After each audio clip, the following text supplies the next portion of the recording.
What if I told you that the character you're playing, the idea of being the character, the avatar, the being the separate self, not only doesn't exist, but never actually existed at all as a sovereign individual, as a sovereign being, as a sovereign separate self?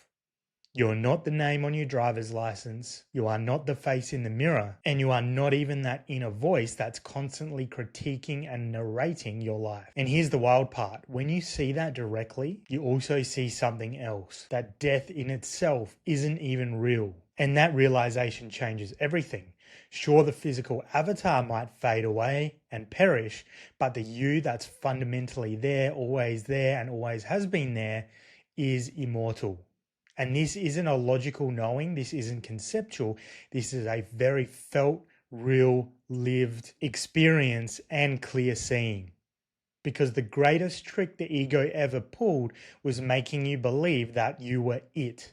In this video, I'm going to walk you through how the illusion of you as a separate self is created, how you can begin to see through it and have those glimpses of your true nature. And if this is the kind of content you feel drawn to, hit the subscribe button so you can stay up to date for upcoming releases where I talk about consciousness, non-duality, and the hidden mechanics of reality so you can be more empowered on your own awakening journey. So the idea behind this video is really to create a walkthrough of how the real you, your true nature, can create the illusion for itself that it is a separate individual. It is the avatar that you're embodying. So you can have the very real and lived sense of being a separate self in a subject-object world. And for the sake of this video, let's refer to your true nature as consciousness. So consciousness achieves this by first forgetting. It has to create the experience of forgetting its true nature so that it can take on the fully real and lived belief and sense and feeling and experience of being that which it is not fundamentally. So how does consciousness do that? Well, it has to create concealments. And the way it conceals itself is by creating energy membranes or seals that it projects itself within as a focal point. And this is commonly referred to in esoteric or spiritual circles as taking the veil of forgetting, or the veil of remembrance, whichever version of that you've heard. And so the veil could probably be more accurately described as energy membranes that conceal itself. It conceals information about itself from itself so it can achieve that temporary forgetting. And then what happens, it projects itself. So consciousness projects itself through a point of focus into the pineal gland, into the head, the center of the head, that gland in the center of the head. So its focus point can take on the idea of being located behind the eyes and in the head. And then that focus point coupled with the fact that it's concealed itself within these veils or these energy membranes of forgetting, that point of focus then begins to take on the very real and lived sense of being the avatar that it's focused into. And then what adds to this is the sense of contracted energy. So over time, as consciousness in its state of forgetting takes on the very real and lived sense of being the avatar, the separate self, energy contracts into the body and around the body, which almost forms like a shell-like experience that makes you feel that you're residing within a body. Not only that your focus point is behind the eyes or in the center of your head, but you can actually feel this shell-like energy surrounding your body, adding to the illusion of being the individual itself. And this is oftentimes can be described as a winding up process. So using the analogy of a winding up of energy, consciousness, as it takes on the identity of being the person, being a human, the energy contracts more and more over time, like a winding up of energy, a solidifying and crystallizing of energy because of that crystallized belief of being the separate self. And this is oftentimes why a certain feeling of being entrapment can arise, because consciousness in its natural state is boundless, formless, locationless, outside of time, space, totally free, totally boundless. And now we're creating the illusion or the idea of being trapped within the confines of a physical body that walks around in a subject-object world, experiencing contrast, experiencing difficult situations, turbulent emotions, and all of this adds to the dysphoria and the sense of dissatisfaction that usually arises in the lead up to a first awakening.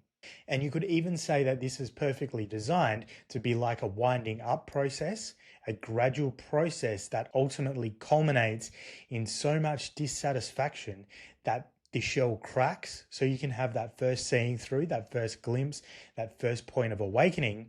And then from that point on, it's almost like an unwinding of the illusion that has wound up so tightly that it can no longer wind up anymore until it cracks. And then this unwinding process can be described as the awakening process in itself. So it's unwinding all of that contracted energy, unwinding all of the illusion, unwinding all of the beliefs that we've bought into as being separate, being confined, being contracted, and experiencing suffering as a separate self or a separate human. And this first glimpse and this first seeing through the illusion can come through any number of ways. It can come through deep meditation, which is what happened with me, through a very, very deep meditation that I was in meditation for at least 3 to 5 hours. After about the 3-hour mark, everything that I could possibly define as being an object and even a subject completely disappeared into a void. There was such a clear seeing through, such a clear piercing of the illusion. The illusion itself actually completely vanished into what I can only describe as void. It pierced through so completely that could not be unseen. So that's just one example of deep meditation and deep spiritual practice can create that seeing through.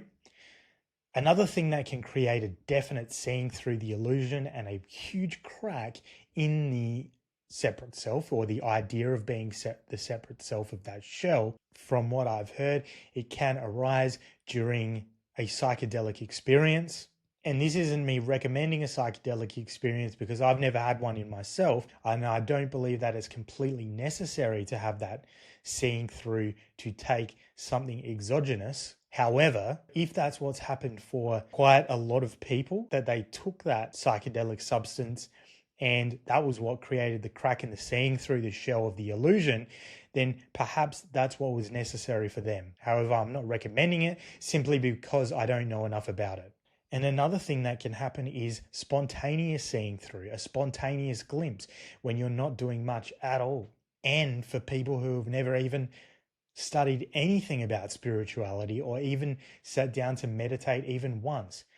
So it does seem like this is all part of a grand design of this realm or this experience to create a winding up of the illusion to a critical mass or a critical point that then creates a crack in the illusion itself, and then an unwinding takes place where you seemingly gradually and then all at once dispel the illusion of being a human, of being the separate self. And that's why the direct seeing is so life-changing. It fundamentally shakes up everything you thought you were, everything you believed in, everything you even thought the world was. It fundamentally shakes it to its core. And this is usually where someone might begin to enter into what's called as the dark night of the soul. And the reason this usually happens is because the catalyst of that clear seeing, that first awakening, then starts bringing up everything that's been suppressed, everything that's been concealed within the depths of your subconscious mind, the deepest beliefs that you've held onto unknowingly. They start beginning to come to the surface to be seen and cleared into the true perspective of who you really are, or into the true perspective of the truth that is the inverse of the illusion. And as I said, this is like the unwinding of the illusion itself and the unwinding in the illusion of being the separate being. And as this knowing and this truth keeps shining through more and more, what you eventually see was that the avatar in itself, while it still appears as that projected holographic image on the screen that you're playing through, that you're focused into. What does happen is that it begins to be seen completely through. It begins to be seen that it was never fundamentally there as a sovereign being in itself, because all that was really there was a play of energy that was contracted in such a way, coupled with the veil of forgetting, that you bought into the idea and the belief of being the avatar itself.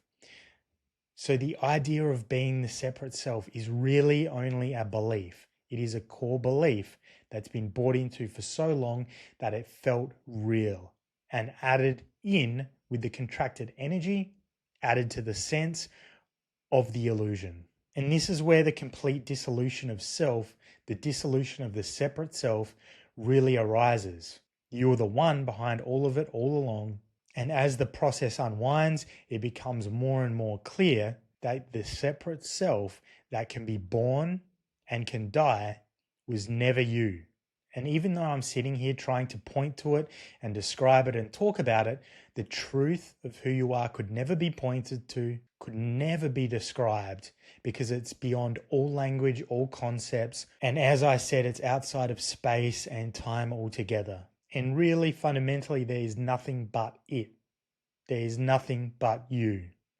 You are all there is. And if you want to actually feel into this yourself, if you want to feel into that immortal you that can't be described, that can't be conceptualized, and have that clear seeing, I've put this video just up here somewhere on the screen, and it's going to walk through how 22 plus years of seeking was finally seen through and ended with one clear insight. And in that video, there's a guided self-inquiry meditation at the end that's designed to help you create that glimpse, or that first glimpse, or a clear seeing, so you can have that clear seeing for yourself. So if that's a guided exercise that you're interested in, click that video now and I'll see you over there.